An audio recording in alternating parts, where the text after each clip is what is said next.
The only people who don't want to disclose the truth are people with something to hide. Let's get Cut 5 ready. I want to play for you a Broward County Sheriff's Office video, a commercial that's playing down there now, urging the public after the Zimmerman verdict not to riot. Not to riot. So first, let's listen to this. Cut 5, go. Raise your voice. And not your hands. We need to stand together as one. No cuffs, no guns. Let's give violence a rest, because we can easily end up arrested. I know your patience will be tested, but law enforcement has your back. Let's back up and choose not to act up, and deputies are with us, so no need to act up. Let it roll off your shoulders. It's water off your back. Don't lack composure, because in one instance it could be over. So let's make the choice to raise your voice and not your hands. I'm Sheriff Scott Israel, and law enforcement does have your back. Is this America? I mean, what is this? So the anticipation is that if Zimmerman is found not guilty of second-degree murder or the lesser-included offense, manslaughter, after a full trial where the state of Florida has thrown everything it has at the man, which is really nothing, under the elements of both of those crimes, and a defense raises all the things that you can raise in a defense, which they are, that after that process is done and a jury makes a decision, if the outcome isn't as some people want, they're going to riot, including use guns.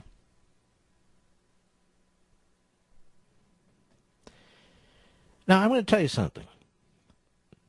A good part of this is due to men who went down there to Florida and began rabble-rousing, Al Sharpton, Jesse Jackson, among others, who turned this into a matter of race. A matter of race. And it's very interesting, during the course of this trial, I keep an eye on it, but I'm not following it that closely. But when I want to find out information, I'll dig a little bit. During the course of this trial, there's been no serious case made against Zimmerman that he's a racist. Period. I think his grandfather or great-grandfather is a black man. He's mostly Hispanic. There are people who know him of every race who talk about him as being a decent guy. I don't know the man at all. I don't know what he is. But second-degree murder, ill will, malice in your heart, and manslaughter is pretty tough to prove, too. Whatever the jury decides, the jury will decide. I mean, we, the people, we can have an opinion. It does obviously has no legal force. But I was amazed when this judge all but interrupted the defense counsel when the defense counsel moved for acquittal.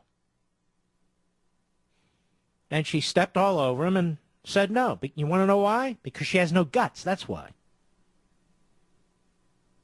You'll hear this phrase, and it's true, that this case was overcharged. This is not a second-degree murder case. I would argue it's not even a manslaughter case. So it's not that it was overcharged. It was charged at all. And we know why charges were brought, because it turned into a race case, a political matter. I understand the parents' perspective. They lost their 17-year-old son, which must be horrific. But that's not what the justice system is about. The justice system is about the truth. The truth. And the prosecutor who overcharged this case, as they say, she isn't even involved in the case anymore, to my knowledge. And what she did was appalling.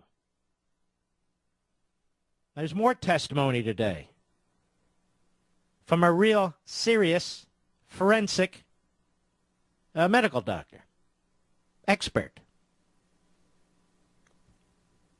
in his view of events, based on his analysis of the clothing, of the wounds, and so forth, comport with what Zimmerman said took place. You don't have to believe him.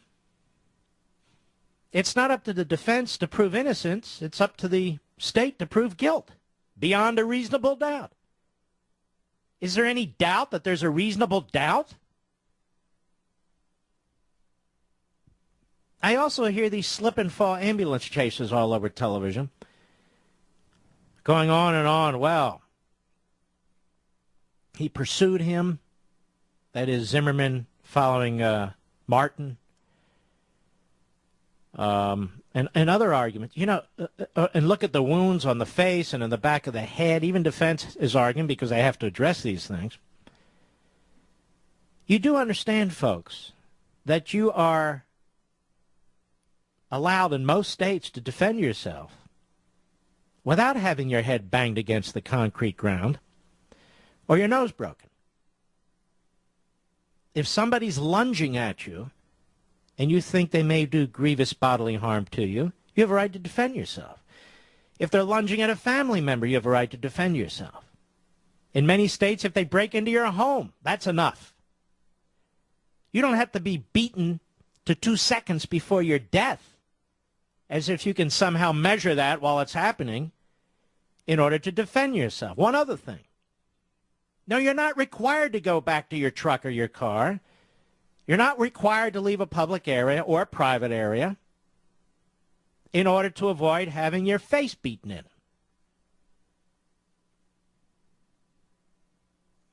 Zimmerman, I say I have no special brief with this guy. I'm just looked at the facts. I could see straight up the charges were ridiculous. Zimmerman called 911. Martin called his girlfriend. He could have called 911 too. I'm just saying, there's a lot here that is utterly irrelevant. Second-degree murder? And now, if the jury acquits on second-degree murder or manslaughter, should that be the case, there might be riots. Riots about what? I mean, I don't think we believe in this kind of mob stuff, do you? And yet I blame the hustlers out there and I blame the politicians. I'm going to give you another example. And by the way, I told you 2 weeks ago, isn't it amazing all the people murdered in Chicago and every major city? Now you hear everybody talking about it. But 2 weeks ago, when this thing started, actually 11 days ago, what did I say? This is preposterous, all the national attention this is getting. Look at the murders in Chicago and every other major city in this country. Black on black, white on black, black on white, Hispanic on Hispanic. You name it. Whole rainbow coalition going on out there. Scores. 16 to 17 million murders a year in this country. And this, day in and day out and day in and day out. And if the outcome isn't a certain way, we're going to have riots? That's the expectation? And if we have riots, who's created the environment for those? The Tea Party? Talk radio? Or race hustlers and certain politicians? We have politicians in this country who are race baiters. It's just constant. It's constant.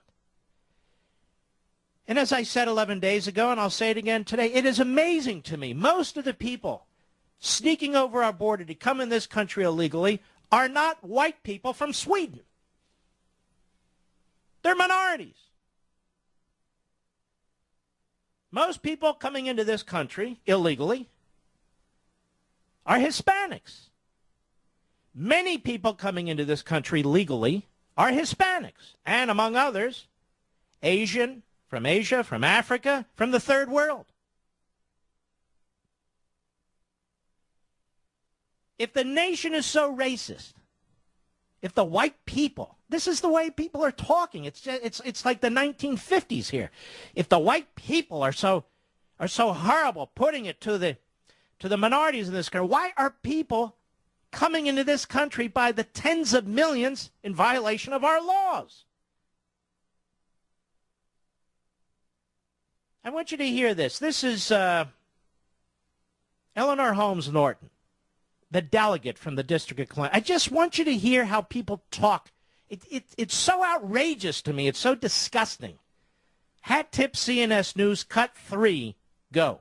But I was shocked, quite frankly, by all the, speaking of Texans, those hundreds, if not thousands of Texans who were in the state capitol all up and down the stairs cheering her on. I didn't think there were that many Democrats left in Texas. Oh, yeah, and you better watch out because Texas is going when Texas goes full-blown, they better the Republicans better have it good now because they're not long for this world.